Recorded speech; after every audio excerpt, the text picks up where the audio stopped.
Delhi blast से जुड़ी हुई लगातार खबरें सामने आ रही है और इस बीच एक बड़ी खबर और अहम जानकारी निकलकर सामने आई है। अल-फलाह यूनिवर्सिटी में i20 कार दिखी।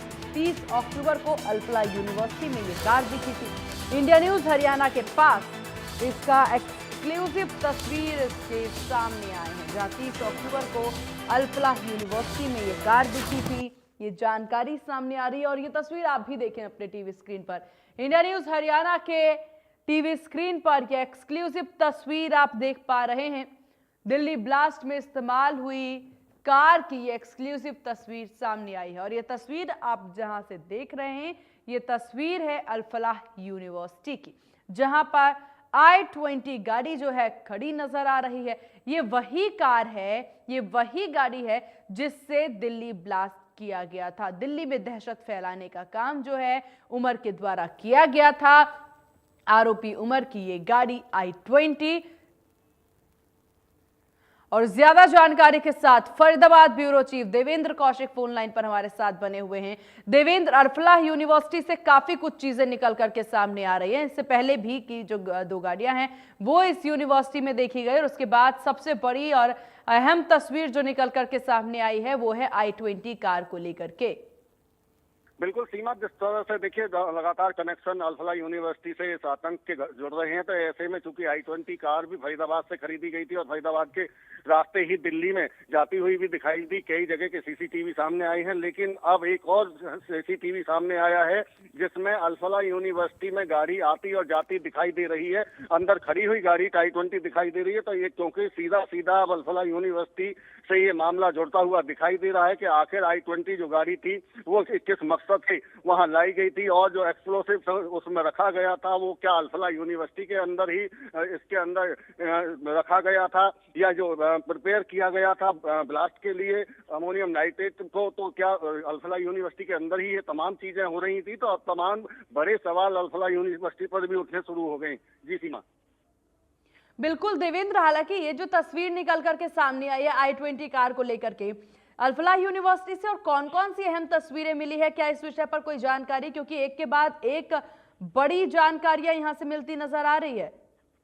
बिल्कुल सीमा, देखिए अगर बात करें अल-फलाह यूनिवर्सिटी में, तो अगर ये ताजा जो सामने तस्वीर आई है ये i20 की है, लेकिन इससे पहले शाहीन शाहिद जो डॉक्टर है उसकी ब्रेजा गाड़ी अल-फलाह यूनिवर्सिटी के अंदर ही खड़ी मिली थी, जो जांच एजेंसियों की तरफ से उसको बरामद किया गया था। इससे पहले डॉक्टर मुजम्मिल जो वहाँ रहता था वो हॉस्टल में अलॉट, जहाँ उमर भी उसके बराबर में ही उसको एक कमरा अलॉट था, तो दोनों एक ही कमरे में रहा करते थे और आतंकी साजिश वहां से रची जाती थी। इसके साथ शाहीन शाहिद को भी उसी हॉस्टल की बिल्डिंग में एक कमरा अलॉट था 32 नंबर का। तो ये तमाम चीजें अल-फलाह यूनिवर्सिटी से जुड़ती हुई दिखाई दे रही हैं, क्योंकि 4 डॉक्टर इसके शामिल जो अल-फलाह यूनिवर्सिटी में काम करने वाले हैं वो यहाँ से मिले हैं। और इसके साथ साथ में अभी भी चूंकि NIA के साथ साथ अन्य एजेंसियां जांच कर रही हैं और ऐसे में लगातार कनेक्शन जुड़ते हुए दिखाई दे रहे हैं। तमाम जो ये जो व्हाइट कॉलर टेरर मॉड्यूल है वो अल-फलाह यूनिवर्सिटी से निकलता हुआ पूरे देश में। अब इस बात को लेकर अल-फलाह यूनिवर्सिटी चर्चा में है कि क्या आतंकवादी यहाँ से बनाए जा रहे थे, जो पढ़ने वाले छात्र हैं या टीचर हैं या फैकल्टी में से किन किन लोगों के संपर्क में डॉक्टर मुजम्मिल था, doctor Umar, doctor Shaheen Sahib, doctor Nisha, जो जिसकी अभी भी एजेंसी तलाश कर रही है।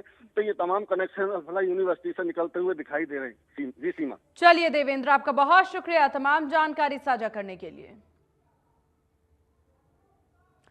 आगे बढ़ते हैं जहां नूह से खबर सामने आ रही है। आतंकी उमर का एक और वीडियो सामने आया है और ATM से पैसे निकालने का ये वीडियो सामने आया। पुलिस मामले की जांच में जुटी है। 10 नवंबर को दिल्ली ब्लास्ट में शामिल था आतंकी उमर।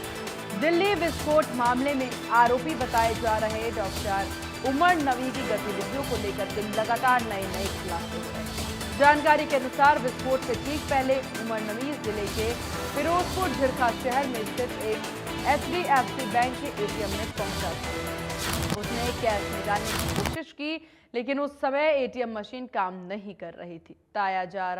ये भी बताया जा रहा है कि ATM पर तैनात सुरक्षा गार्ड को पैसों का लालच देकर उमर ने ATM खोलने के लिए तैयार कर लिया। हालांकि मशीन तकनीकी तौर पर बंद होने के कारण वह पैसे निकालने में सफल नहीं हो पाया। घटना के बाद उमर वहां से दिल्ली मुंबई एक्सप्रेसवे के रास्ते आगे बढ़ गया। फिलहाल इस पूरे मामले की हरियाणा पुलिस जांच कर रही है। और ये एक्सक्लूसिव तस्वीरें आपकी टीवी स्क्रीन पर देखिए। गाड़ी से उतरता ये डॉक्टर उमर की ये तस्वीर, जिसके बाद HDFC बैंक में ये जाता है और पैसे निकालने की कोशिश करता है, लेकिन एटीएम में तकनीकी खामी की वजह से पैसे नहीं निकल पाते हैं। हालांकि इसके बाद जरूर इसने एटीएम के गार्ड को पैसों का लालच देकर एटीएम खोलने के लिए मना लिया, लेकिन टेक्निकल इशू की वजह से वो खुल भी नहीं पाया और इस सब के बाद वो आगे बढ़ता नजर आ रहा है। और ज्यादा जानकारी के साथ संवाददाता सोनू वर्मा हमारे साथ नूह से बने हुए हैं।